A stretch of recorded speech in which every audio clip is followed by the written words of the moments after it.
अस्सलामुअलैकुम। Asia 41 news के साथ मैं हूं आपकी मेज़बान आमना अब्बास। खबर शामिल करते हैं सोबतपुर से। हमारे डिस्ट्रिक्ट रिपोर्टर अंजुम काकड़ के मुताबिक गवर्नमेंट टीचर एसोसिएशन जिला सोबतपुर के इंतखाबात में इल्म दोस्त पैनल के सदारती उम्मीदवार नजर मोहम्मद खोसा, चेयरमैन के उम्मीदवार हाजी दाद मोहम्मद मरी और जिली ऑर्गेनाइजर के उम्मीदवार जहीर हुसैन शाहवानी ने अलग अलग अपने इन पैगामात में असातिज़ा इकराम से अपील की है कि 10 मई के दिन इल्म दोस्त शख्सियात के इल्म दोस्त उम्मीदवारों के हक में अपना कीमती वोट इस्तेमाल करें।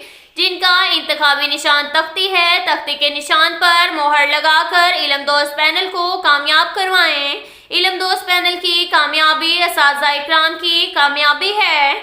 इस मौका पर उन्होंने अता मोहम्मद खोसा का कहना था, इल्म दोस्त पैनल के उम्मीदवारों ने हमेशा असातिज़ा इकराम की बेलौस खिदमत की है। इल्म दोस्त पैनल के कायद हाजी अब्दुल वाहिद खोसा और दीगर ने अब हमेशा असातिज़ा इकराम की भलाई की खातिर अपनी तमाम तर सलाहियतों का इस्तेमाल किया है। असातिज़ा इकराम 10 मई के दिन तख्ती पर मोहर लगाकर इल्म दोस्त पैनल को कामयाब कराएंगे।